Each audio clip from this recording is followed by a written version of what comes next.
तो रिपोर्ट आपने देखी और कोर्ट के फैसले के बाद कई अब सवाल भी खड़े हो रहे हैं और आज की चर्चा में हम यही सवाल करने जा रहे हैं। सवाल ये कि मंदिर या मीनार टूटेगी झूठ की दीवार। सवाल ये कि काशी में जारी है, अब मथुरा की बारी है। सर्वे में सबूत खत्म होगा, मुगलिया झूठ।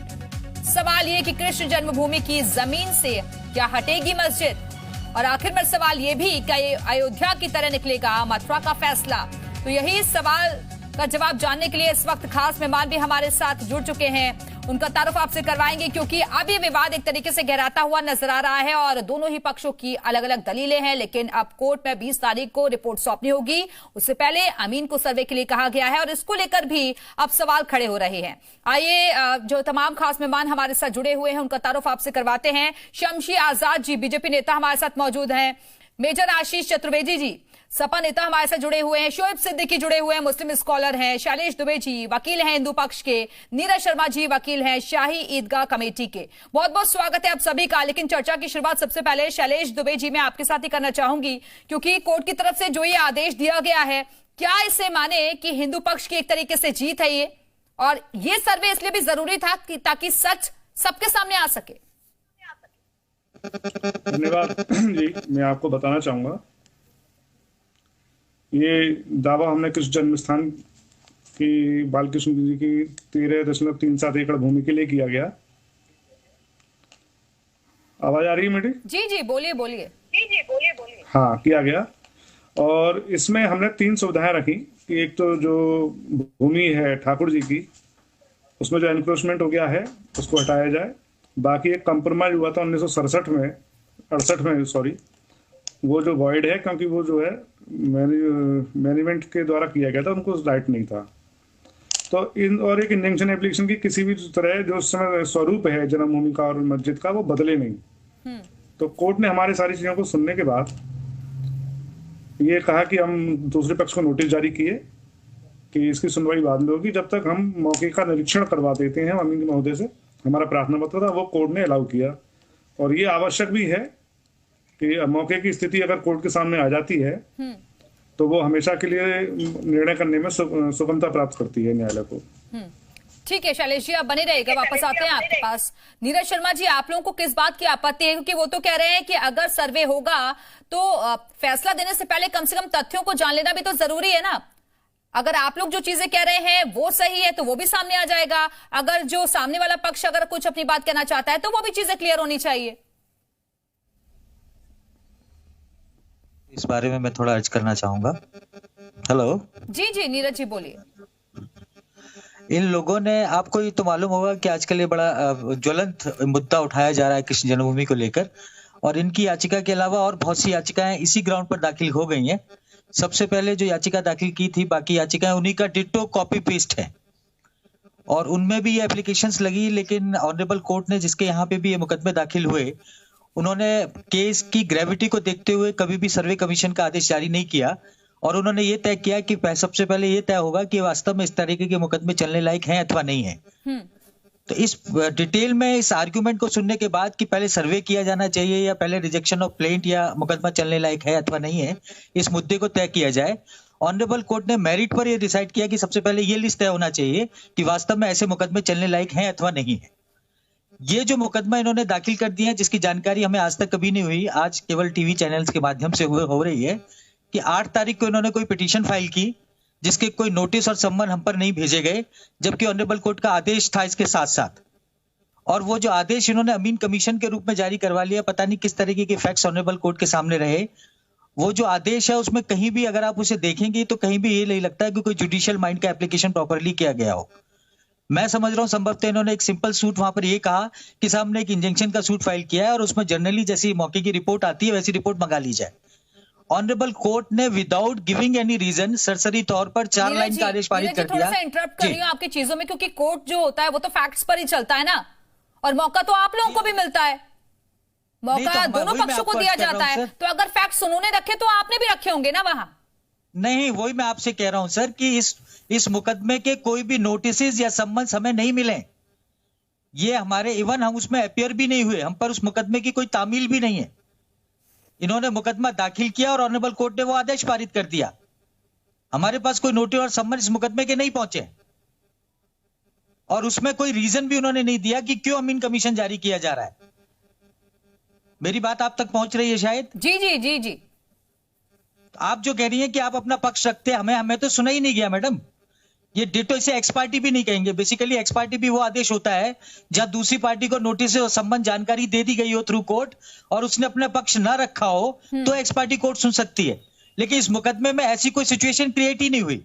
8 तारीख को मुकदमा जो दाखिल हुआ, इसकी जानकारी हमें भी आज ही हुई है कि उसमें ये आदेश पारित हो गया और हमारे ऊपर आज तक कोई भी नोटिस और संबंध खुद याचिकाओं ने अभी तक नहीं करवाए, जबकि उसमें आदेश ये है कि उभय पक्षों की स्थिति की उपस्थिति में मौके का मुआयना किया जाए, नॉट सर्वे बेसिकली। ठीक है, आपके सवाल का जवाब शैलेश जी से ले लेती हूँ। शैलेश जी, सुना आपने नीरज जी को, वो कह रहे हैं कि 8 तारीख को जो मुकदमा दायर हुआ उसकी तो हमें जानकारी ही नहीं है, हमें मौका तक नहीं दिया गया अपनी बात रखने का। इनको नोटिस जारी किए गए हैं और न्यायालय ने सारी बातों को सुनकर, हमारी जो हमने आर्गुमेंट किए थे उन सबको सुनने के बाद पूरे विवेक से ही वो आदेश पारित किया गया है और अमीन आख्या के लिए। और अमीन की उसमें लिखा हुआ है कि अमीन आपको नोटिस भी देगा और सब सूचना देने के बाद ही मौके पर जाएगा। ये सब आदेश में क्लियर लिखा गया है।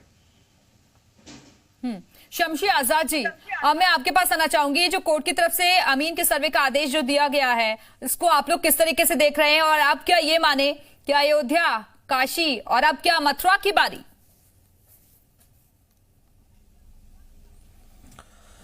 दिव्या जी, देखिए, यहाँ पर जो साक्ष्य हैं उसके आधार पर कोर्ट ने यह कहा है कि अमीन अपनी रिपोर्ट जो है 2 जनवरी से लेकर 20 जनवरी तक के बीच में कोर्ट को सबमिट करें। अब उस पर यह देखना है कि किस तरीके का वहां पर सबूत मिलता है, मुकदमा चलने लायक है कि नहीं चलने लायक है। ये 20 जनवरी के बाद कोर्ट फैसला अपना सुनाएगी।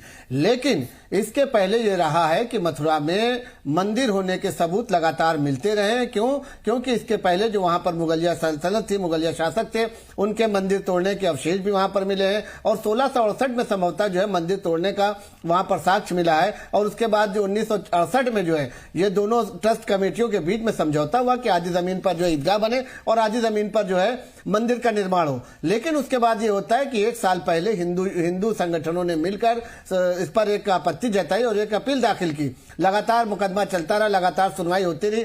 अब जाकर कोर्ट ने इसको जो है सर्वे के लिए स्वीकृत किया है कि अमीन के माध्यम से इस पर सर्वे कराया जाए और जो भी साक्ष्य होते हैं, अभी तक अमीन अकेले जाएगा कि वहां पर टीम बनाई जाएगी या दोनों पक्ष मौजूद रहेंगे, इसके बारे में अभी तक कोई दिशा निर्देश क्लियर हमारे पास नहीं आया है या हमको हो सकता है कि जानकारी न हो। लेकिन ये साफ है कि अमीन के माध्यम से सर्वे कराने का कोर्ट ने आदेश दे दिया है और ये कह दिया है कि 2 जनवरी से लेकर 20 जनवरी के बीच में सर्वे कराया जाए। वहां पर जो लगातार ये आशंका जाहिर की जा रही है, लगातार ये बातें उठाई जा रही है कि यहाँ पर क्योंकि मथुरा जो है ये भगवान कृष्ण की जन्मस्थली और आपने देखा है कि लगातार वहां पर पूरे साल त्योहार रहते हैं, चाहे ब्रज हो चाहे गोकुल हो, कहीं पर भी हो, तो लगातार वहां पर ये धार्मिक कार्यक्रम होते रहते हैं। लेकिन ईदगाह कमेटी तो सीधे ये कह रही है ना कि इतिहास में ऐसे कोई तथ्य मौजूद नहीं है जो ये साबित कर पाए कि मंदिर को तोड़कर ही वहां पर शाही ईदगाह बनी है। दिव्या जी, अभी आपने देखा है ना कि 2 जगह का जो फैसला आया, चाहे अयोध्या हो, वहां पर भी आपने देखा था कि पर्याप्त सबूत मिले और अभी काशी की बात भी अगर की जाए तो वहां पर भी आपने देखा कि पर्याप्त सबूत मिले हैं। ठीक है, मेजर आशीष, आप कोर्ट के फैसले को किस तरीके से देखते हैं? क्योंकि सर्वे करना इसलिए भी जरूरी हो जाता है कि भले ही दोनों पक्ष अपने अपने दावे जरूर कर रहे हो, लेकिन सच्चाई सबके सामने आनी चाहिए। देखिए, जितना मैंने अभी सभी लोगों को सुना और जो कोर्ट में अभी आदेश जिसकी चर्चा हो रही है, कोई भी इंजंक्शन, जहां तक मेरी जो लॉ की नॉलेज है, कि जब कोई इंजंक्शन फाइल करता है तो उस पर आमतौर पे यही एक प्रक्रिया होती है कि अमीन को बोला जाता है कि जाओ और वहां जाकर के एक रिपोर्ट लगाओ कि वहां जो है किसका कब्जा है, किसकी जगह है, वो वही रिपोर्ट लगाता है। वो आर्कियोलॉजिकल सर्वे की रिपोर्ट नहीं लगाएगा कि यहाँ क्या था, पहले क्या था। ना उसके पास वो तथ्य है, ना उसके पास वो कैपेबिलिटी है कि वो इतिहास में जाकर के वो चीजें कर सके, उसके लिए अलग से कोई डिस्प्यूट हो। जो अमीन होता है वो केवल ये देखता है कि इसकी जो डायमेंशंस हैं वो क्या हैं, पूरब पश्चिम क्या है, उसमें कौन रह रहा है अभी, किसके कौन लोग, बस इतनी सी रिपोर्ट होती है और इसके अलावा और कुछ नहीं। तो कमीशन जो होता है उसका इतना ही काम होता है। तो उस पे हमें कोई नहीं है। ठीक है, उन्होंने किया, कोर्ट ने आदेश किया, कोर्ट में लग जाए। समाजवादी पार्टी वैसे भी यदुवंशियों की ज्यादा पार्टी है, कृष्ण जी में आस्था जो है वो हम लोगों की सबसे ज्यादा है। तो हमें ऐसा कोई इतराज नहीं है कि अगर कोई इस तरीके का अगर अमीन जा करके केवल वो तो वहाँ केवल ये नाप जो होता है बस वही करेगा, उससे ज्यादा उसका कोई औचित्य भी नहीं। शोएब सिद्दीकी, इस मामले पर राजनीति करने के बजाय कम से कम ये अच्छी बात है कि समाजवादी पार्टी भी साथ नजर आ रही है और कह रही है कि तो अपनी पार्टी को यदुवंशियों की पार्टी नहीं कहा था, लेकिन आज आपने एक बड़ा बयान यहाँ पे दिया कि समाजवादी पार्टी सिर्फ यदुवंशियों की पार्टी है। बहुत अच्छा था। हम लोग यही बात उठाते थे तो समाजवादी नेता बड़े नाराज हो जाया करते थे, लेकिन आज आपके माध्यम से आपने ज्ञान हमारा बढ़ाया है और आपने नेशनल चैनल पर यह बात कही है कि समाजवादी पार्टी यदुवंशियों की पार्टी है और उसका कोई विरोध नहीं है। चलिए, बहुत बहुत धन्यवाद आपका कि एक चीज में कम से कम आप हमारे साथ हैं। मैं आपका धन्यवाद और साधुवाद करता हूँ। बिल्कुल, हम तो कृष्ण जी में बहुत ज्यादा आस्था रखते हैं, लेकिन आप ही की पार्टी है। जब हमारे लोग गाड़ी पे जो है कृष्ण जी का नाम लिख लेते हैं तो आप उस पर चालान करवा देते हैं। तो दोहरे मापदंड नहीं हो सकते ना। नहीं, अब आप मुद्दे को फिर भटकाने का काम कर रहे हैं। गाड़ी पर चालान किसी का लिखने से नहीं होता है। गाड़ी जब अवैध तरीके से चलाई जाएगी, बगैर लाइसेंस के चलाई जाएगी, हेलमेट नहीं रहेगा, तब चालान किया होगा। भगवान कृष्ण का नाम लिख रहे हैं या आज आपने एक बहुत बड़ा बयान दिया है। संभवतः आपके अखिलेश यादव तक अगर ये बात पहुंचेगी तो उनको भी थोड़ा सा राहत महसूस होगी। कम से कम एक नेता ने तो समाजवादी पार्टी दिखावा करती है कि मुसलमानों के, अकलियतों के, अल्पसंख्यकों समाजवादी पार्टी यदुवंशियों की पार्टी है। लेकिन हमको सिर्फ ये पसंद है कि एक सच, कम से कम समाजवादी पार्टी एक सच में तो हमारे साथ है। अगर हम आवाज उठाते तो आप हमारे खिलाफ रहते, लेकिन यहाँ पर आपने श्री कृष्ण जन्माष्टमी होने की वजह से ये बात कहकर बहुत ही अच्छा सबूत दिया है आपने, और आपने भगवान श्री कृष्ण के भक्त होने का भी सबूत दिया है। तो लगता है थोड़े से पाप आपके धुल सकते, जो समाजवादी पार्टी में आपके ऊपर पाप का लगातार गिराव बढ़ता जा रहा था। तो ये बात कहने से आपका जो थोड़ा सा पुण्य का भी काम आपने किया। मैं एक बार फिर आपको साधुवाद और धन्यवाद करता हूँ। अरे शमशेर आजाद जी, आप ही लोग तो बोलते हैं कि भगवान में लोगों को आस्था नहीं है, बात जब बोल रहे हैं तब आप लोगों को उस पर भी एतराज हो रहा है। शमशेर आजाद जी जी, आप ही लोग तो बोलते हैं। नहीं, हमें कोई एतराज नहीं। हमने तो यही कहा ना कि कम से कम एक मुद्दे पर तो समाजवादी पार्टी हमारा समर्थन कर रही ना भाई, कि वहां पर हिंदुवादी संगठन ने, हिंदू सेना ने जो आपत्ति जताई थी, उनको लगातार जो वहां पर स्वास्तिक का, ओम का और कमल का ये सब सारे चिन्ह लगातार मस्जिद की दीवारों पर, जो ईदगाह की दीवारों पर मिलते रहे। इसी वजह से मुकदमा 1 साल पहले किया गया था, वाद प्रतिवाद वहां पर दाखिल किया गया था कोर्ट में, जिसमें को कोर्ट ने अब संज्ञान में लेते हुए ये कहा है अमीन के माध्यम से कि 2 जनवरी से लेकर 20 जनवरी तक सर्वे करके 20 जनवरी को अपनी रिपोर्ट पेश करे, उसके बाद कोर्ट फैसला करेगी इस पर आगे क्या कार्रवाई होना है, इस पर किस तरीके से। क्योंकि भूगर्भ में ये कहा जा रहा है कि श्री कृष्ण की जन्मस्थली जो है मस्जिद के भूगर्भ में है, तो हो सकता हो कि उसके अंदर की जांच की जाए और इसके बाद फैसला आएगा। देखिए किस तरीके का फैसला आता है। देश हमारा और हमारी पार्टी संविधान, और ये मामला भी लंबा खिंचता हुआ जरूर नजर आ रहा है, लेकिन कम से कम समरसता बनी रहनी चाहिए। जो भी फैसला कोर्ट की तरफ से आए, हर वर्ग उसका सम्मान करे। दिव्या जी, देखिए ऐसा है, ये बहुत अहम मुद्दा है जिसको हर पार्टी अपने अंदाज से बयान कर रही है और डिबेट के दूसरे रुख पर ले जा रही है। आप देखिए, ये मामला 1 साल पहले चला था, उससे पहले कई मस्जिदों पर चला, क्योंकि कोर्ट के अंदर ये चल रहा है, इसलिए बहुत ज्यादा बात कहने की जरूरत नहीं है। अब आप बताइए, कोर्ट ने एक सर्वे की दिया है, अमीन की क्या पावर होती है। तकरीबन हर वकील को मालूम है कि अमीन जाके सिर्फ वहां पे देखें कौन कहां पे काबिज है, कहां पे नहीं है। 20 जनवरी तक के डेट दी है।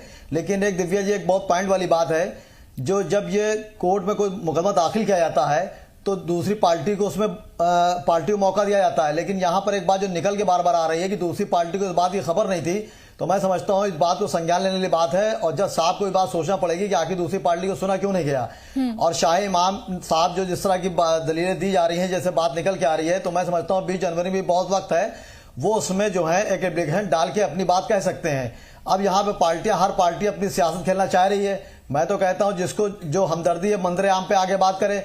ये कोर्ट में है और ये मुल्क जो है संविधान से चलता है, इसलिए इसमें किसी बरकलाया नहीं। और यहाँ पर ये जो बात कही जा रही है कि एक पक्ष खुश हो रहा है दूसरा मायूस, ऐसी कोई बात नहीं है। आप देखिए मजार मंदिरों पे 70% मेरा हिंदू भाई आता है, तो मैं इस बात को नहीं मानता हूँ। ये जो लोकतंत्र है यहाँ पे कोर्ट को हर आदमी मानता है। मैं कह रहा हूँ कोर्ट का एक आदमी बता दे फैसला नहीं मानता है, सबको माना जाएगा जब भी फैसला आते हैं। लेकिन यहाँ पे सियासत ना की जाए, क्योंकि देख लेंगे आपकी पारसाई भी मैकदे में शाम होने दीजिए। तो ये जो बहुत मुद्दा संगीन, अब देखिए काशी में चल रहा था, काशी में कई बातें सामने आई, उसके बाद अब लोग कह रहे हैं काशी के बाद मथुरा की बात है। आप बताइए किसी एक मुस्लिम ने आके इसके अगेंस्ट कोई बात करी? सुबह से मामला चला, कहीं नहीं की, तो इसको बहुत तूल ना दिया जाए। और हम इंतजार कर रहे हैं, अगर पार्टी अगर जज साहब सर्वे देते हैं, अगर उनको सुना गया है, उनको मौका दिया गया, 20 तारीख के बाद देखा यह जाएगा कि जज साहब जो फैसला क्या लेते हैं, उसके बाद उसमें मुकदमा चलेगा। अगर मुकदमा एक पार्टी, कोई भी पार्टी हारती है, कोई समुदाय हारता है, तो उसको मौका हाईकोर्ट में जाने का है। तो इसलिए ऐसी बात ना की जाए, और जो दो समुदाय हैं उनमें दीवार पैदा करने की कोशिश ना की जाए। मेरी ये गुजारिश है पूरे हिंदुस्तान वालों से है कि आप इसको जो है कोर्ट पर रखा गया है, बहुत सुकून से आप देखिए, इसमें कोई सियासत ना करे। पार्टियां देखिए, जो पार्टी कहती है मैं मुस्लिम के साथ हूं, खुल के सामने नहीं आती है। देखिए सीधी सी बात है, इसलिए मुस्लिम को चाहिए कि अपना रहनुमाई को देखें, रहबर को देखें और उस हिसाब से काम करें, क्योंकि ये दौर ऐसा चल रहा है कि बहुत नाजुक दौर है। आपको कदम कदम पे देख के चलना पड़ेगा। कुछ पार्टियां, एक सेकंड सर, कुछ पार्टियां देखिए बीजेपी को डरा के अपनी इख्तियार में आने के लिए रोटियां सेकती हैं। मैं हर समुदाय से कहता हूं, खासकर मुस्लिम समुदाय से कहता हूं कि आप किसी पार्टी कहने में, किसी के बारे में आप नजरिया ना बदलिए। आपके साथ जैसा हो रहा है आप उसका वैसा करिए, किसी डराने बहकाने मत आए। आप कोर्ट का सम्मान करिए। कोर्ट ने 20 तारीख को देखिए फैसला क्या आता है, सर्वे रिपोर्ट क्या आती है, उसके बाद आपको मौके हैं, आप हाईकोर्ट जा सकते हैं, सुप्रीम कोर्ट जा सकते हैं, ऐसा नहीं है। तो इसलिए इसमें कोई रोटियां नसीब का मतलब शमशी आजाद जी, और वैसे भी इस तरीके के मामले बहुत संवेदनशील होते हैं, बहुत डेलिकेट मामले होते हैं, तो कम से कम अगर जो लोग हैं वो अगर किसी तरीके की आपत्ति नहीं कर रहे हैं, तो कम से कम सियासत भी इस पर नहीं होनी चाहिए।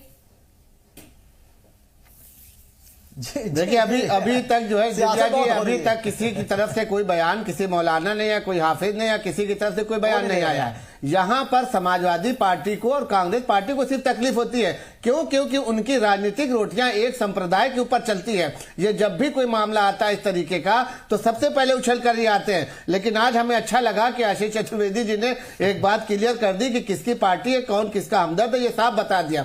भारतीय जनता पार्टी संविधान से चलती है और भारतीय जनता पार्टी के किसी नेता ने यह नहीं कहा कि मंदिर वहां पर है या मंदिर बनाएंगे या ऐसा कुछ नहीं। उन्होंने यही हमेशा कहा है, चाहे अयोध्या का मामला रहा हो, चाहे काशी का रहा हो, चाहे मथुरा का रहा हो, हमेशा यही कहा गया कि जो होगा कोर्ट के माध्यम से होगा। हाँ, ये जरूर है कि जो हालात बिगाड़ने की कोशिश करते, माहौल बिगाड़ने की कोशिश करते, उनसे ये हाथ जोड़कर अपील है कि हिंदुस्तान के माहौल को बिगाड़ने का काम जो पार्टियां कर रही हैं उनको सिरे से खारिज कर दें। क्योंकि मुसलमानों की रहनुमाई कोई अकेली पार्टी या समाजवादी पार्टी के हाथ में नहीं है। पूरी तरीके से आपने देखा, चाहे लोकसभा का चुनाव, बिल्कुल, तो ज्ञानवापी के बाद मथुरा में भी सर्वे होगा, कोर्ट की तरफ से आदेश दिया गया है और इसी पर हम चर्चा आगे भी जारी रखेंगे। तमाम खास मेहमान लगातार हमारे साथ बने रहेंगे। फिलहाल वक्त एक छोटे से ब्रेक का, फौरन लौट रहे हैं।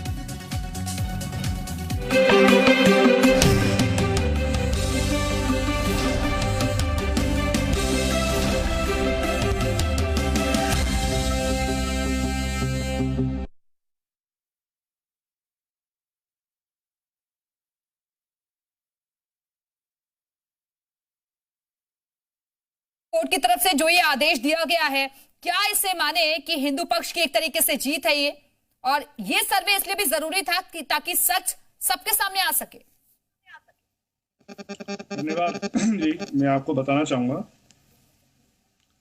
ये दावा हमने कृष्ण जन्म स्थान की बालकृष्ण जी की 13.37 एकड़ भूमि के लिए किया गया। आवाज आ रही है मेरी? जी जी, बोलिए बोलिए। हाँ, किया गया। और इसमें हमने 3 सुविधाएं रखी कि एक तो जो भूमि है ठाकुर जी की, उसमें जो एनक्रोचमेंट हो गया है उसको हटाया जाए। बाकी एक कंप्रोमाइज हुआ था 1967 में, 68 में सॉरी, वो जो वॉइड है, क्योंकि वो जो है मैनेजमेंट के द्वारा किया गया था, उनको राइट नहीं था।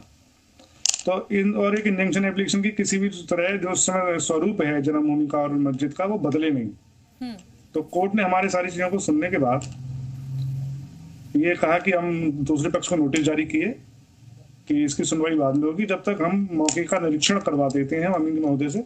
हमारा प्रार्थना पत्र था, वो कोर्ट ने अलाउ किया।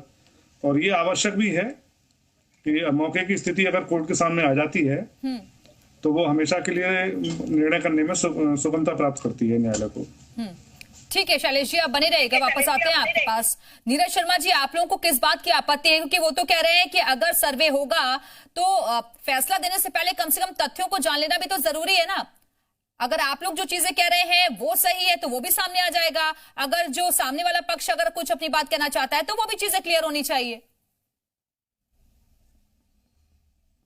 इस बारे में मैं थोड़ा अर्ज करना चाहूंगा। हेलो जी जी नीरज जी बोलिए।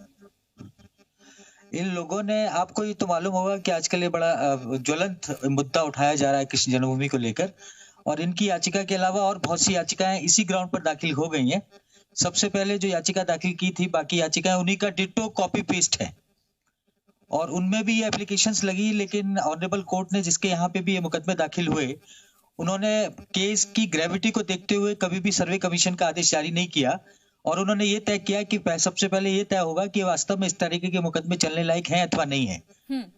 तो इस डिटेल में इस आर्ग्यूमेंट को सुनने के बाद कि पहले सर्वे किया जाना चाहिए या पहले रिजेक्शन ऑफ प्लेंट या मुकदमा चलने लायक है अथवा नहीं है, इस मुद्दे को तय किया जाए।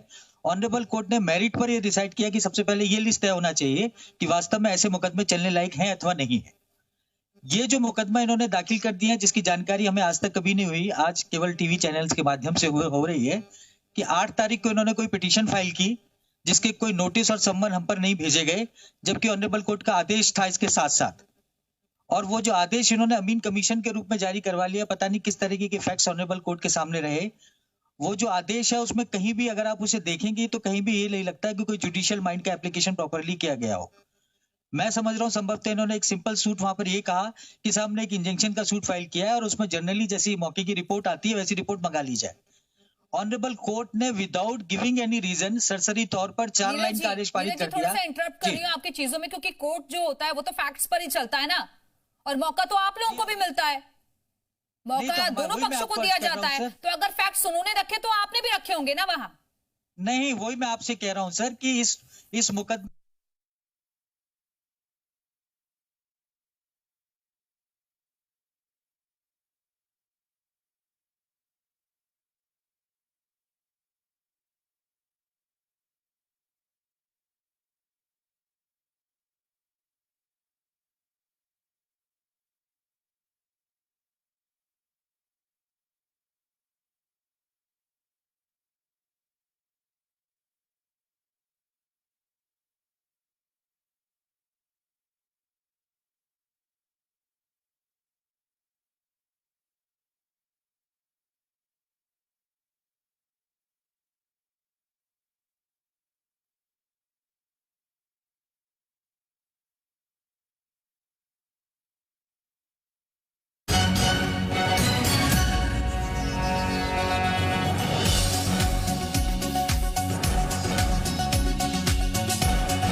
सिक्किम हादसे में शहीद यूपी के 3 जवानों का पार्थिव शरीर लाया गया लखनऊ एयरपोर्ट। शहीदों को दी जा रही श्रद्धांजलि देने के बाद पैतृक गांव के लिए रवाना किए जाएंगे पार्थिव शरीर।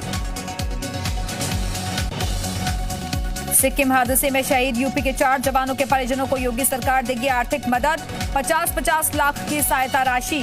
एक सदस्य को नौकरी के साथ उनके जिलों में एक मार्ग का शहीद के नाम पर होगा नामकरण। कानपुर देहात के बलवंत की मौत मामले में फरार 2 पुलिसकर्मियों पर कसा शिकंजा। कोर्ट ने जारी किया गैर जमानती वारंट, कुर्की की भी हो सकती है कार्रवाई। श्री कृष्ण जन्मभूमि शाही ईदगाह केस में विवादित स्थल का होगा अमीन से सर्वे। 20 जनवरी तक सौंपनी होगी survey report. Shahi Idgah committee ने आदेश पर उठाए सवाल।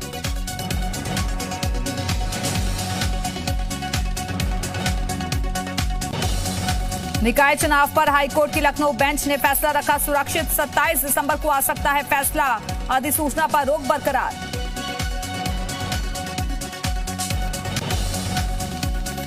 सीएम योगी ने की पीएम मोदी से मुलाकात। कई अहम मुद्दों पर हुई चर्चा। लखनऊ में अटल जी की जयंती की पूर्व संध्या पर सीएम योगी ने दी श्रद्धांजलि। कोरोना पर अलर्ट के बीच सपा महासचिव रामगोपाल यादव का बड़ा बयान। राहुल गांधी की यात्रा से घबराई बीजेपी, कहीं नहीं है कोरोना।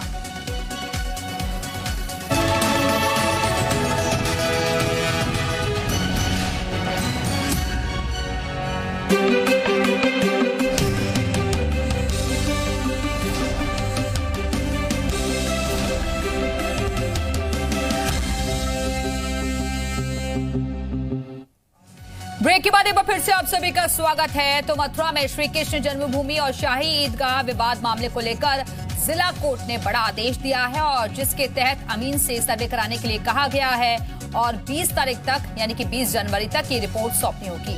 तो सवाल ये है कि क्या अयोध्या, काशी और अब क्या मथुरा की बारी?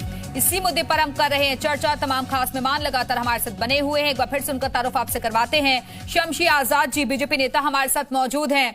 शोएब सिद्दीकी मुस्लिम स्कॉलर हमारे साथ जुड़े हुए हैं। शैलेश दुबे जी वकील हैं, हिंदू पक्ष से हमारे साथ मौजूद हैं। नीरज शर्मा जी वकील हैं शाही ईदगाह कमेटी से। बहुत बहुत स्वागत है एक बार फिर से आप सभी का। लेकिन शैलेश जी, मैं एक बार चर्चा की शुरुआत फिर से आपके साथ ही करना चाहूंगी, क्योंकि क्या ये माने जो दलीलें हिंदू पक्ष की तरफ से रखी जा रही हैं वो ठोस है एक तरीके से, जो आगे की सीढ़ियां ले जाने में मददगार साबित होंगी? बिल्कुल बिल्कुल। हमारी जितनी भी दलील और जितने भी साक्ष्य हमने अपने माननीय न्यायालय के समक्ष रखे हैं वह उनकी सारी प्रमाणिकता हमारे पास मौजूद है और हमने न्यायालय के समक्ष उन सब चीजों को रखा है। हमारे पास जितने भी ये ठाकुर जी की भूमि 3.37 एकड़ है, इसका पूरा कागजात के रूप में मौजूद है और ठाकुर जी के नाम पर वो दर्ज है।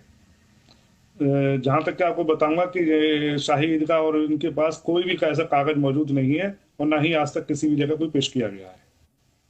ठीक है नीरज शर्मा जी। और यहाँ तक है जी कंप्लीट कर लीजिए पहले।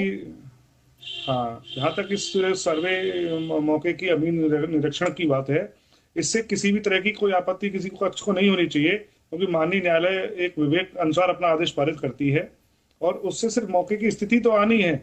इसमें किसी प्रकार किसी को आपत्ति होनी ही नहीं चाहिए। ये न्याय की एक प्रक्रिया है जिसका सबको सहयोग करना चाहिए। ठीक है नीरज शर्मा जी, इससे मौके की स्थिति तो केवल पता चलेगी। ठीक है नीरज जी इस वक्त हमारे साथ मौजूद नहीं है। शमशी आजाद जी, लेकिन सवाल बार बार यही उठता है कि जानबूझकर या तो टाइमिंग्स को देखकर आप लोग ऐसे मुद्दे उठाते हैं और ये दिखाने की कोशिश होती है कि किस तरीके से आप बार बार ऐसे ही मंदिरों के विवाद उठाकर वोटों को बटोर लेते हैं। दिव्या जी, सबसे पहले तो मैं ये क्लियर चलूं कि भारतीय जनता पार्टी का अभी तक इसमें कोई भी इंटेंशन नहीं, कोई भी बयान नहीं और ना उनका इस चीज से अभी तक किसी भी सरोकार है लेने देने से, क्योंकि ये मामला अभी तक कोर्ट में है और यहाँ पर भारतीय जनता पार्टी के किसी नेता, किसी का भी बयान, किसी भी जिम्मेदार नेता का, मंत्री का बयान अभी तक नहीं आया। ये सिर्फ कोर्ट में है मामला, जो 1 साल पहले हिंदू सेना ने किया था और उसके बाद जो है आज उस पर यह फैसला आया और उसके बाद बाकायदा लगातार वहां पर हिंदू पक्ष की तरफ से सबूत रखे गए हैं कि इस तरीके से वहां पर स्वास्तिक का निशान है, ओम का निशान है, जो कुछ भी मंदिर में होते स्थापत्य कला में जो भी पुराने मंदिरों में निर्माण में लगाए जाते थे वो सारे सबूत मौजूद है। उसके बाद कोर्ट ने यह फैसला किया है कि अब इसका जो है सर्वे कराना चाहिए, क्योंकि लगातार ये मांग हो रही है कि मस्जिद के गर्भगृह में श्री कृष्ण की जन्मस्थली है और इसीलिए लगातार वहां पर विवाद गहराता जा रहा है। और आज जो है ये जाकर मामला इतना हुआ है कि यहाँ पर कोर्ट ने एक आदेश किया है कि अमीन के माध्यम से जानकारी ली जाए, सर्वे कराया जाए। जिस तरीके से काशी में आपने देखा ज्ञानवापी का सर्वे हुआ तो उसके बाद किस तरीके से खुलकर मामला आया कि यहाँ पर शिवलिंग है और मंदिरों के सारे अवशेष यहाँ पर मौजूद है। उसी तरीके से क्योंकि औरंगजेब ने जिस तरीके से हिंदुस्तान में तबाही मचाई थी, जिस तरीके से उद्दंडता का अपना सबूत दिया था, धार्मिक स्थलों में तोड़फोड़ की थी, लूटपाट किया था यहाँ के मुसलमान, यहाँ के लोगों के ऊपर, तो वो साफ खुलकर सामने आया किस तरीके से यहाँ पर सनातन धर्मियों को परेशान करने का काम किया था। एक विशेष समुदाय को लगातार टारगेट किया था औरंगजेब ने और उसका सबूत यह है कि एक मंदिर मंदिर नहीं, हिंदुस्तान में अगर देखा जाए तो कई मंदिर ऐसे निकलेंगे जिनको तोड़कर वहां पर अनेक धार्मिक स्थल दूसरे समुदाय के बनाए गए हैं। और आपने ये देखा होगा कि यहाँ पर भी यही निकला है कि 1668 ईस्वी में औरंगजेब ने इसको तोड़ा था और उसके बाद जो है ये विवाद होता रहा। उसके बाद जो है 1968 में दोनों ट्रस्टों के बीच में ये समझौता हुआ कि आधे पर मंदिर बनाया जाए और आधे पर ईदगाह बनाई जाए। अब जो हिंदू पक्षकार है या हिंदू सेना है या वहां पर जो भी वादी है, उनका कहना है कि हम इस समझौते को नहीं मानते और पूरी तरीके से जो हमारी 13 एकड़ की जमीन है उसको खाली कराया जाए और यहाँ पर एक भव्य मंदिर का निर्माण होना चाहिए, क्योंकि हमारी आस्था हिंदुस्तान में सनातनियों की जो है आस्था को जो है महत्व दिया जाता है। और इस आस्था के आधार पर अभी तक कोर्ट ने सिर्फ ये फैसला किया कि अमीन के माध्यम से जांच कराई जाए और सबूत अगर होंगे मंदिर के तो वहां पर मंदिर निर्माण कराया जाएगा और अगर सबूत नहीं मिलेगा तो फैसला बदला भी जा सकता है। अभी इसमें जो विपक्ष है, जो राजनीतिक रोटियां सेक रहे हैं या जिनको इन पे धर्म और मजहब पे राजनीति करना रहता है, उनको एक मौका मिला है घेरने का कि समाजवादी पार्टी का इलेक्शन है, वो भारतीय जनता पार्टी इलेक्शन के वक्त ऐसा काम करती है। तो अभी ना इलेक्शन है और ना भारतीय जनता पार्टी का ऐसा कोई इंटेंशन है। भारतीय जनता पार्टी ने हमेशा संविधान का सहारा लिया, कानून का सहारा लिया और जब ये कानून कहेगा तो वहां पर अगर मंदिर है तो मंदिर का निर्माण अवश्य होगा। ठीक है, नीरज शर्मा जी, सुना आपने शमशी आजाद जी को, वो कह रहे हैं ना कि कोर्ट की तरफ से क्लियर हो जाएगा और सर्वे का मतलब तो सिर्फ यही होता है ना कि मौके की स्थिति का पता किया जा सके। जी, जैसा कि काशी वाले मामले में भी हुआ।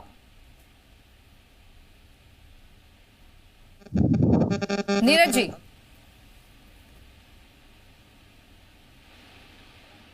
जी, आवाज मिल रही है आपको? चलिए, लगता है आवाज हम तक नहीं पहुंच पा रही है। ठीक है, शोएब सिद्दीकी, आवाज मिल रही है आपको नीरज जी? मैम जी मिल रही है। देखिए दिव्या जी, ऐसा है कि किसी, चलिए, लगता है नीरज जी तक आवाज नहीं जा रही है। शोएब सिद्दीकी, आप कंप्लीट कर लीजिए। जी देखिए दिव्या जी, ऐसा है किसी भी मुल्क पे अगर हुकूमत करनी हो तो उसका सबसे बड़ा हथियार होता है मजहब। यही अंग्रेजों ने भी किया, हमारे मुल्क को 100 साल तक लूटा, लेकिन जब उनकी सियासत खुली तो उनको मुल्क छोड़ के जाना पड़ा। और यहाँ पर भी कुछ पार्टियां ऐसी करती हैं और यहाँ पर जो पार्टियां रोटियां सेकना चाहती हैं, मैं चाहता हूँ कि रोटी ना सेके। जो कोर्ट में मामला गया है, कोर्ट के द्वारा मुझे सम्मान है और मैं हर कोर्ट के फैसले को मानूंगा, हर इंसान माने। मैं आपके चैनल द्वारा कह रहा हूं कि अगर एक पक्ष के बारे में अगर फैसला आता है, दूसरा पक्ष मानेगा या उस पक्ष के मुकाबले में फैसला आता है उस पक्ष मानेगा। और भी ऐसी कोई बात नहीं है। शाही कमेटी ने जो सवाल उठाए हैं वो भी मंदिर आम पे नहीं आए कि उन्होंने सवाल क्या उठाए हैं। जिस तरह के अभी एक साहब, अभी शमशी साहब फरमा रहे थे कि वो 2 समुदाय में तय हुआ था कि आधे पे आप मस्जिद बनाएंगे, आधे पे आप मंदिर बनाएंगे, लेकिन आज एक समुदाय कहता है कि नहीं, पूरे में मंदिर बनाऊंगा। तो वो कागज उनके पास कहाँ है? शायद इमाम साहब को, जो कमेटी है, उनको कागजात के साथ कोर्ट में पेश होना पड़ेगा कि ये समझौता हुआ था और कोर्ट जो भी फैसला करेगा उसे आंखों पर रखा जाएगा। और जो पार्टियां इसमें सियासत करना चाह रही हैं, जाहिर सी बात है। और मैं एक बात कहना चलूं कि अगर मुस्लिम समुदाय के पक्ष में कोई फैसला आता है तो चंद पार्टियां ना सोचे कि मैंने करा, या अगर हिंदू पक्ष में आता है तो बीजेपी ना सोचे। और जाहिर सी बात है, बीजेपी ने अभी मंदिर आम पे आके बात नहीं की। मैं इन्वॉल्व हूं शमशी साहब की बात को, मैं इस बात को एग्री करता हूं कि इसमें बीजेपी ने अभी कोई ऐसी बात नहीं करी है। जिसको जो बात कहना है वो मंदिर आम पे आके कहे। इसलिए आप ऐसी कोई बात ना करें, 20 तारीख का इंतजार करें। अमीन साहब की रिपोर्ट कोई बहुत बड़ी रिपोर्ट नहीं होती, उसको देखा जाएगा, फिर मुस्लिम समुदाय को मौका दिया कहने का। अभी तो उनको सुना गया है। मगर एक सवाल दिव्य जी उठता है, एज ए कोर्ट में चूंकि मामला चल रहा है कि जब वो कोर्ट में दरखास्त डाली गई थी, उसमें मुकदमा सुना गया था, तो जिस तरह वकील साहब ने भी बताया है, मैंने भी उसको नहीं देखा, कि अपोजिट पार्टी को पता तक नहीं चला और उस पर जज साहब ने कर दिया। तो मैं चाहता हूं जज साहब 20 तारीख आएगा, जाहिर सी बात है उस पर गौर करेंगे और दूसरी पार्टी को देखिए, दूसरी पार्टी को सुनेंगे। नीरज शर्मा जी गलत कह रहे थे, 2 नोटिस गई है, उनको पता नहीं है, तो नहीं पता। देखिए, नोटिस गई होगी, सही है। नोटिस 2 तरह की होती है। देखिए, नोटिस जब वो कोई पार्टी ले लेती है तो वो उस पर जो लेके जाता है कोर्ट से, वो उसमें लिख देता है, दस्तखत करा लेता है, वो कोर्ट में उनको बता देता है कि उन्होंने नोटिस सर्व कर ली है, जिसको उनको मान लिया जाता है। वो नहीं आते तब एक्स पार्टी होता है। अगर उन्होंने नोटिस नहीं ली या किसी वजह से नोटिस नहीं पहुंची तो वो एक्स पार्टी नहीं हो सकता है। तो वो 20 तारीख का मैं इंतजार करूंगा, जल्दबाजी नहीं है। मैं दोनों समुदाय से कहूंगा कि आप पास में रहिए और किसी पार्टी पे देखिए, 2 समुदाय में जिस तरह की मीडिया में बात चल रही है या कुछ प्रवक्ता बात कहते हैं कि मामला बहुत खराब है, बहुत नहीं है। हम इसे किसी धर्म से जोड़कर क्यों देखें? मैं इंतजार कर रहा हूँ 20 तारीख। हमारे लिए तो सारे धर्म बराबर है ना हिंदुस्तान में, तो फैसला चाहे किसी भी पक्ष में आए, वो तो फैक्ट्स पर ही आएगा ना। कि सारे धर्म बराबर हैं और हर धर्म का हर आदमी को सम्मान करना चाहिए। वो तो होता ही है। देखिए हम लोग तो धर्म की राजनीति पे कभी करते ही नहीं है। हमारे पास तो बताने के लिए इतनी चीजें होती हैं और हम हमेशा उसी पे वोट मांगते हैं कि हमने सड़कें बनाई, हमने हॉस्पिटल बनाए, कौन से बनाए वो भी बताते हैं, हवा में नहीं बताते हैं कि इतने 1000 किलोमीटर सड़क बन गई। जो स्टेडियम बनाते हैं वो भी बताते हैं, जो कहीं ऑफिसेज बनाते हैं, सब कुछ बताते हैं, मेट्रो चलाते हैं, जहां बनाते हैं हम उसी पे वोट मांगते हैं। हम तो कभी धर्म की बात ही नहीं करते। धर्म में जाति की बातें केवल भारतीय जनता पार्टी करती है, क्योंकि उसके पास बताने के लिए कुछ और होता नहीं है, तो वो करे क्या। अभी हमारे जो भारतीय जनता पार्टी के साथी कह रहे थे कि चुनाव कोई आ ही नहीं रहा है, तो मैं उनको थोड़ा सा नींद में जगाना चाहता हूँ कि जो आपके नगर निगम के चुनाव हैं बिल्कुल होने की कगार पे हैं, शायद उनको पता नहीं है, वो नींद में है। दूसरी चीज, वो नींद में इसलिए थे, जब मैंने कहा यदुवंशी, तो उनको सनातन धर्म की इतनी भी जानकारी नहीं है कि उन्होंने उसे यादवों से जोड़ दिया और बड़ी अपनी स्वयं तारीफ करने लगे। अरे भैया, कृष्ण जी के जो वंशज होते हैं वो यदुवंशी कहलाते थे, यादव यदुवंशी नहीं कहलाते। शमशी आजाद जी आ रही है आपके पास। हाँ, जानकारी लिया करिए, फिर सनातन धर्म पे बहस किया। भारतीय जनता पार्टी का इलेक्शन से कोई लेना देना नहीं है। आधी अधूरी जानकारी, इलेक्शन भी नहीं पता यार तुम लोग पार्टी को, इसीलिए तो ये हाल हो रहा है। नहीं, ये आधी अधूरी वाली बात, नगर निकाय चुनाव कोई बहुत महत्वपूर्ण सरकार बनाने का चुनाव नहीं होता है। ये आपके लिए है कि आपको जो है महत्वपूर्ण नहीं मान रहे शमशी आजाद जी, और आपकी सरकार के जो लोग हैं वो चाहते हैं कि ट्रिपल इंजन की सरकार आ जाए। मैंने कहा कि नगर निकाय, ये कैसी बात है? जनता पार्टी मथुरा से जोड़कर नहीं जोड़ती है। मथुरा से नगर निकाय चुनाव का कोई लेना देना नहीं है। ये 1 साल पहले का विवाद है। या तो आप कहिए कि भाई कोर्ट की हम बात नहीं मानते, या आप कह दिए कि हमको संविधान पे यकीन नहीं है। अगर आप ऐसा कहते हैं तो मैं आपका जो है तो स्वागत करता हूँ, आप कह दीजिए। और वैसे भी समाजवादी पार्टी न कानून का पालन करती है, न जो है संविधान पे यकीन रखती है, तो आप साफ तरीके से कह दीजिए भाई संविधान पे नहीं रखते, तो कानून जो है भारतीय जनता पार्टी चला रही है। आप बताएं ना, बारी बारी से तो निगाह में है नगर निकाय चुनाव, लेकिन भारतीय जनता पार्टी का मथुरा से और नगर निकाय चुनाव से कोई लेना देना नहीं है। ये एक वादी है, उन्होंने बात भारतीय जनता पार्टी हारी चुनाव से कि मान लीजिए चुनाव नहीं है यार, कैसे। शमशी आजाद जी बोलिए। हमने वो कह रहे हैं कि बीजेपी धर्म और जाति की राजनीति करती है। बताने को है क्या? इनके बूथ अध्यक्ष खुद न बता पाएंगे, क्या बताएंगे? 10 चीज नहीं बता पाओगे। बूथ अध्यक्ष लेकर राष्ट्रीय अध्यक्ष तुम्हारा बता ही नहीं पाओगे। ये वो औरंगजेब, वो नेहरू, वो ये तो क्या धड़ाम के नीचे। उपचुनाव में देख लिया ना, अभी आप आगे देखते जाइए।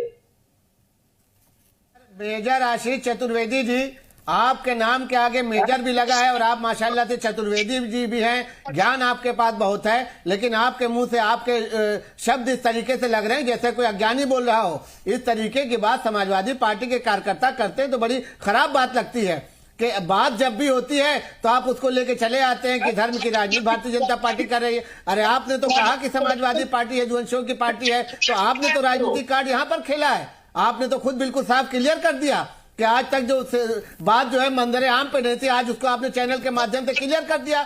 और आप कह रहे हैं भारतीय जनता पार्टी पे राजनीति करने का आरोप। भारतीय जनता पार्टी तो सबका साथ और सबका विकास का नारा लेके चलती है। ठीक है, जिस तरीके से भारतीय जनता पार्टी ने जिस तरीके की राजनीति इस वक्त हम देख रहे हैं, लेकिन इसका फायदा तो हमें देखा है कि पूर्व में राजनीतिक पार्टियों को हुआ है।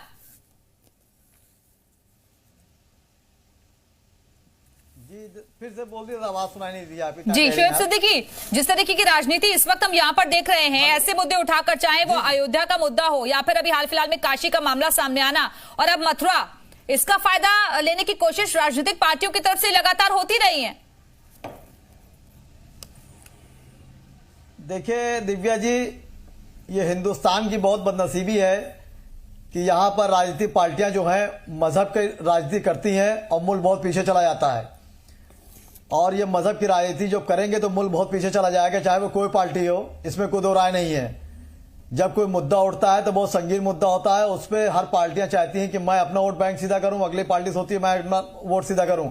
और हमेशा ख्याल एक चीज का रखा जाए कि जब सब मिलकर एक ही बगावत करते हैं तो वो पनपने लगता है, सब बिखर जाते हैं। और जो एक समुदाय मुस्लिम समुदाय है, कोई एक पार्टी चैलेंज के साथ मैं कहता हूं कि मंदिर आम पे आगे कह दे कि मैं उस समुदाय के साथ हूं, कभी नहीं रहा। मुस्लिम समुदाय के साथ दिक्कत यह रही कि हर पार्टी ने कहा मैं आपके साथ रहा हूं, लेकिन मंदिर आम पे कभी उन पर तकलीफ रही तो कोई सामने नहीं आया। आज एक पार्टी जो इक्तिदार में मौजूद है, चाहे सेंट्रल में हो या स्टेट में हो, उन्होंने कदम उठाया कि अल्पसंख्यकों को बढ़ावा देने के लिए जैसे कई तरह के मामले हैं, जैसे निकाह चुनाव में भी लोग कह रहे हैं कि मुस्लिमों को टिकट दिया जा रहा है, तो दूसरी पार्टियां कह रही हैं ये बीजेपी अपनी चाल चल रही है। मैं बीजेपी की सपोर्ट की बात नहीं कर रहा हूं, मैं ये कह रहा हूं कि अगर उस समुदाय को एक हिस्सेदारी मिल रही है तो गलत नहीं है। लेकिन यहाँ पे एक बात है कि मजहब की आड़ लेके अगर किसी भी मुल्क ने हुकूमत करी किसी भी मुल्क पे, तो मुल्क तरक्की नहीं करता है। और यहाँ पे जो ज्ञान वापी वाली बात थी, काशी वाली बात थी, आज मथुरा वाली बात आई है, तो अभी बात शुरुआत हुई है। कोर्ट ने उसको ऑर्डर दिया है, 20 तारीख को देखा जाएगा। इस पर सियासत ना करके, दो समुदाय के बीच दरार ना डाल के देखा जाए। अब मेरी गुजारिश रहेगी मुख्यमंत्री जी से भी कि इस पे जो है वो निगाह रखे हैं, और जाहिर सी बात वो एक्टिव मुख्यमंत्री हैं, वो हर चीज पे निगाह रखते हैं कि कहीं पे कोई बवाल ना हो जाए। काशी में भी देखिए जब मामला हुआ तो वो एक्टिव थे कि किस तरह के दो समुदाय में झगड़ा ना हो, और उस वहां ऐसी कोई बात नहीं हुई। आज वो मामला देखिए चुपचाप कोर्ट में चल रहा है। अब चूंकि मथुरा का मामला सामने आया है, तो लोग, कुछ पार्टियां चाह रही हैं कि एक समुदाय को हम कहें कि अगर उनके हिम्मत है तो मंदिर-आम पे आके बात करें। कोई नहीं कर, किसी ने अपना वकील दिया, पार्टी ने, कोई पार्टी ने वकील नहीं दिया, जो कमेटी के लोग हैं उसमें उनका अपना वकील कर रहा है। तो उस तरह की सियासत ना करें जो आगे विकास। शैलेश दुबे जी, इस तरीके के जो मामले होते हैं उसमें आगे कोर्ट का प्रोसेस किस तरीके का रहता है? अब जैसे कि 20 तारीख का वक्त दिया गया, ठीक है शोएब सिद्दीकी, आती हूँ आपके पास। जैसे 20 तारीख का टाइम जो दिया गया है सर्वे रिपोर्ट देने के लिए, उसके बाद प्रोसीडिंग कैसे आगे बढ़ेगी? अभी तो मैडम ऐसे अभी विंटर अवकाश चल रहा है। अवकाश के बाद 2 जनवरी को कोर्ट खुलेगा। अमीन महोदय वादी पक्ष और प्रतिवादी पक्ष दोनों को सूचित करेंगे, और दोनों के साथ में ही वो मौके का मुआयना होगा दोनों के समक्ष, और वो सभी चीजों को लेके आएंगे और वो पूरा नक्शा नजरी के संग माननीय न्यायालय के समक्ष पेश करेंगे। लेकिन शैलेश जी, जिस तरीके की बातें अभी कही जा रही है कि अंदर जाकर पूरा सर्वे होगा, एक एक चीज को देखा जाएगा, जो पहले अनुबंध हुए थे, और अब जो हिंदू पक्ष की तरफ से कहा जा रहा है कि वो अनुबंध को हम नहीं मानते, तो उसके लिए भी सारे सबूत होने चाहिए। ऐसा था कि 19 ये विवाद जो था काफी लंबे पुराने समय से चला आ रहा है, आज का नहीं है। तो इसमें सबसे पहले 1967 में मुकदमा दाखिल हुआ था, उसका नंबर 43 सन 1967, जिसमें कि कृष्ण, ऐसा है यहाँ पर 2 चीजें, कृष्ण सेवा ट्रस्ट है और कृष्ण सेवा मैनेजमेंट का जो है उनके द्वारा, शाही ईदगाह के द्वारा एक समझौता कर लिया गया जिसमें ट्रस्ट का कहीं भी रोल नहीं था, और जबकि संपत्ति जो ट्रस्ट के नाम पर है ठाकुर जी के, इसलिए हमने उसको कहा है कि वो तो उसका अधिकार ही नहीं था उस समझौते को करने का, इसलिए वो अधिकार वॉइड है, वो जो है compromise is the void document. ठीक है, इसको हमने यहाँ माननीय न्यायालय के समक्ष रखा गया है। शमशी आजाद जी, लेकिन इस तरीके के मामले जो होते हैं हमेशा क्रेडिट लेने की होड़ भी मच जाती है, भले ये वो कोर्ट का फैसला जरूर हो और सभी धर्म उसका सम्मान करे, जैसे कि अयोध्या के मामले में भी हुआ, लेकिन इसका क्रेडिट हर तरफ लिया गया। दिव्या जी देखिए, भगवान अगर किसी को सम्मान देना चाहे तो उसको कोई रोक नहीं सकता। इस बात को पूरी तरीके से ये सच साबित किया है, यहाँ की जनता ने साबित किया है, और दोबारा से मोदी सरकार और उत्तर प्रदेश में दोबारा से योगी सरकार बनाकर उत्तर प्रदेश की जनता और हिंदुस्तान की जनता ने भारतीय जनता पार्टी पर विश्वास जताया है। आप ये मानिए, और आपके माध्यम से ये खुद मैं पूछना चाहता हूँ कि कोर्ट के आदेश से मंदिर का निर्माण अयोध्या में हुआ है या भारतीय जनता पार्टी के आदेश पर मंदिर का निर्माण हुआ? आप खुद बता दीजिए। अगर कोर्ट के माध्यम से हुआ है कि आपकी मैनिफेस्टो में मथुरा होने वाला है क्या? बाकायदा ऐसा तो है नहीं। आपकी बार के मैनिफेस्टो में क्या ये मथुरा का मामला भी रहेगा? हमारे मैनिफेस्टो में चुनाव आएगा तो देखा जाएगा। अरे हम तो कहेंगे कि हम तो शैलेश जी से कहेंगे कि शैलेश जी अपने मैनिफेस्टो में दे दें कि भाई अगर मंदिर वहां पर होता था तो मंदिर का निर्माण हम करेंगे, लेकिन ये ऐसा फैसला नहीं करेंगे, क्योंकि इन्होंने अगर ऐसा फैसला किया तो इनसे एक जुड़ा हुआ वोट बैंक इनसे फौरन नाराज हो जाएगा, और फिर वही हालत होगी जिस तरीके से आजमगढ़ हारे, रामपुर हारे, वही हालत होगी। तो इस तरह से शैलेश चतुर्वेदी जी तो बयान भी नहीं दे सकते। हम कम से कम ये तो कह सकते हैं कि हम कानून का सम्मान करते हैं, संविधान का सम्मान करते हैं, कोर्ट के आदेश का इंतजार है। कोर्ट अगर चाहेगी कि यहाँ पर मंदिर है, मंदिर बनाया जाए, अगर साक्ष्य और सबूत मिलते हैं तो उसके बाद भारतीय जनता पार्टी की सरकार है, पूरी ताकत के साथ वहां पर मंदिर का निर्माण किया जाएगा। लेकिन अगर कोर्ट ने कह दिया कि यहाँ पर ऐसा कोई साक्ष्य नहीं, ऐसा कोई सबूत नहीं है कि जो मंदिर होने के लिए पर्याप्त हो, तो उस पर भारतीय जनता पार्टी ने धरना देगी, न प्रदर्शन देगी। शैलेश तिवारी जी जैसी मानसिकता भारतीय जनता पार्टी की नहीं है। कोर्ट को मानेंगे, मेजर आशीष चतुर्वेदी है, और हमेशा सिर्फ विवाद पैदा करना। शमशी आजाद जी, मेजर आशीष चतुर्वेदी है। जी मैं मेजर आशीष चतुर्वेदी जी को ही कह रहा हूँ जी। अच्छा मुझे कह रहे, मैं मेजर आशीष चतुर्वेदी जी को ही कह रहा हूँ कि ये इस तरीके का बयान देकर इस तरीके का मुद्दा उठाने का काम विपक्ष का जो है ये यही लोग कर सकते हैं। कुछ पता नहीं है किसको बोलना है, क्या बोलना है, कुछ नहीं पता है। आप बोलिए मेजर आशीष। इतनी भटमट पिटवा भारतीय जनता पार्टी की, इतनी भटमट पिटवा यार, मतलब बोल रहा है शैलेश तिवारी शैलेश तिवारी शैलेश तिवारी, और फिर बोल रहा मैं मेरे साथ कुछ भी। हंसने वाली यहाँ पर बात नहीं है। दूसरे चैनल पर डिबेट करने के बाद जो है अभी हो जाता है, मिस्टेक हो जाती है भाई, लेकिन आप नहीं मेजर आशीष, क्योंकि शैलेश जी भी है ना हमारे साथ, तो नाम में थोड़ा सा कंफ्यूजन हो जाता है। अगर भगवान नाम में कंफ्यूजन किसी को भी हो सकता है, तो उसको विपक्ष की कोई भी ताकत नहीं रोक सकती। नाम में कंफ्यूजन हो सकता है लेकिन आस्था में कंफ्यूजन नहीं हो सकता। कानून में जो है कहीं पर भी कंफ्यूजन नहीं हो सकता है। आपने तो बिल्कुल साफ कह दिया और आप उसको अब लिपापोती पे लगे। जिस तरीके से आज आपने समाजवादी पार्टी को बताया कि यदुवंशियों की पार्टी है, तो हो सकता है कि अब आपको रात ही रात पार्टी से यह तो निकाल दिया जाए, यह हो सकता है कि समाजवादी पार्टी में बहुत बड़ा पद दे दिया जाए कि कम से कम आज आपने क्लियर किया कि समाजवादी पार्टी सिर्फ और सिर्फ यादवों की पार्टी है। यही बात हम लोग कहते थे तो आप लोग विवाद करते थे कि हमारे ऊपर आरोप लगाया जा रहा है, लेकिन आज आपने कम से कम एक मन की बात कही है और वो इसलिए कही है कि भगवान श्री कृष्ण की बात है, तो ये आपके मुंह से स्वतः निकल आया है। ये भारतीय जनता पार्टी को ताकत देने का काम आपने किया है कि आपके वजह से आज जो अल्पसंख्यक समुदाय आपसे जुटा हुआ था, मैं फिर एक बार चैनल के माध्यम से कहना चाहूंगा कि आज जो आपने मेजर आशीष चतुर्वेदी बयान दिया है, ये अगर यहाँ का अल्पसंख्यक समाज, यहाँ का मुसलमान समाज सुनेगा तो कल ही देखिएगा आप कि पूरे का पूरा जो 2-4% आपके साथ जुटा हुआ था वो भी भारतीय जनता पार्टी के साथ आ जाएगा और उसके बाद या तो पार्टी आपको निकाल देगी और या तो पार्टी पूरी तरीके से समाप्त हो जाएगी। लगातार उत्तर प्रदेश में जिस तरीके से पतन होता चला आया, क्योंकि आपने लाशों पर राजनीति की, आपने भगवान के नाम पर राजनीति की। ठीक है, वक्त कमी है, जल्दी से आखिरी कमेंट मेजर आशीष आपसे, और उसके बाद शोएब सिद्दीकी आपके पास आऊंगी। मुझे मानसिक रूप से बहुत थोड़े कमजोर लग रहे हैं। ऐसी अनुरोध करूंगा भारतीय जनता पार्टी से कि ऐसे लोगों को ना भेजे जिनको कुछ पता नहीं है कि चुनाव हो रहा है कि नहीं हो रहा है, कहाँ हो रहा है उनको ये भी नहीं पता है, किससे बात करनी है उनको ये भी नहीं पता है, नाम किसका ले रहे। नगर निकाय का चुनाव तो आपके दिमाग में चढ़ा हुआ है ना। हमने पहले भी कहा था और अभी भी कह रहे हैं कि अभी चुनाव की डेट आई नहीं है तो राजनीति करने की जरूरत आपको, हमें नहीं राजनीति करने की जरूरत है। कोर्ट का मुद्दा है, इस पर चुनाव का कोई लेना देना है नहीं। दिल पे मतलब बैठो कुछ नहीं। ठीक है, शोएब सिद्दीकी आखिरी कमेंट आपसे। जी देखिए दिव्या जी, ऐसा है कि कानून का जो एक दायरा होता है, कानून कभी आस्था पे फैसले नहीं देता, सबूतों पे फैसला देता है। तो इस तरह की डिबेट जो लोग कर रहे हैं वो गलत कर रहे हैं। और जहां तक अभी लोगों ने कुछ मैटर किया कि वो पार्टी दूसरे समुदाय की है, वो दूसरे समुदाय की, तो आने वाले वक्त बताएगा कौन किसके साथ है।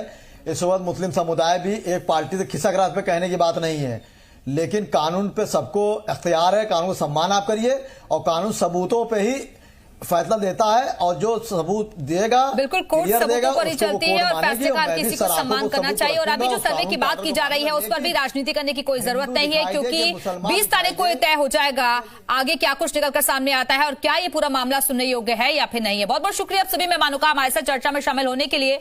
इसी के साथ ही फिलहाल यहाँ रुकेंगे एक छोटे